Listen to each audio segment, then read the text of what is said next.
The e-lessons of El Filibusterismo are based on the book published by C&E Publishing, Inc. titled El Filibusterismo.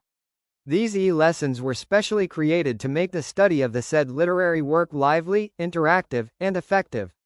With the help of colorful animations and lively music, classroom discussions are sure to become more engaging. These e-lessons also make it easier for teachers to prepare their lesson plans. Isang araw ng Disyembre, naglalakbay ang vapor tabo sa Ilog Pasig patungong Laguna. Nag-uusap sa kubyerta ang mga pasahero. Kapitan, bakit hindi patulinan ng barko? Sasadsad tayo sa bukiring iyan, Doña Victorina. Habang pinagtatalunan ng mga sakay ang pagtutuwid sa palikulikong ayos ng ilog, ay biglang nagsalita si Simon. Ang lunas ay napakadali. Humukay ng kanal sa Maynila, magbukas ng bagong ilog at tabunan ng Ilog Pasig. Sa panawalang ito ay malaking pera ang magugugol, Ginoong Simon, at masisira ang mga kabayanan. Wes, sumira! Gamitin ang mga bilanggo at bihag upang walang perang gugugulin sa paggawa. Kung hindi sasapat, ang taong bayan ang sapilitang paggawain.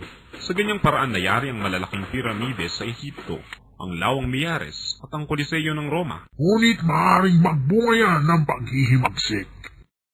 Nagalsa na ba kahit minsan ang bayang Ehipto? Pero hindi na kayo kaharap ng mga taga-Ehipto.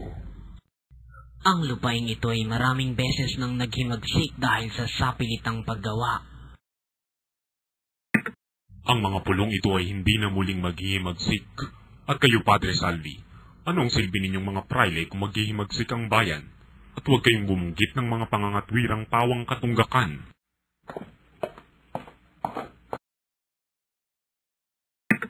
Sa isang napakawalang utang na loob, tatalakayin pa ang mga bagay na ito sa vapor pa naman?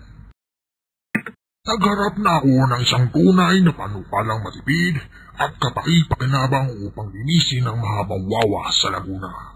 At maaari bang malaman kung ano iyan?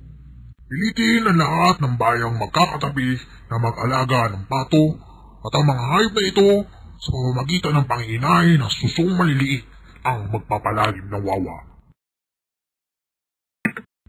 Maaari ko bang isulat ang tungkol sa bagay na yan? Pero Don Custodio, kung lahat ay mag-aalaga ng mga pato, darami ang mga balot. Mabuti pa yung matabunan na ang wawa kaysa magkaroon ng maraming nakalibiring balot.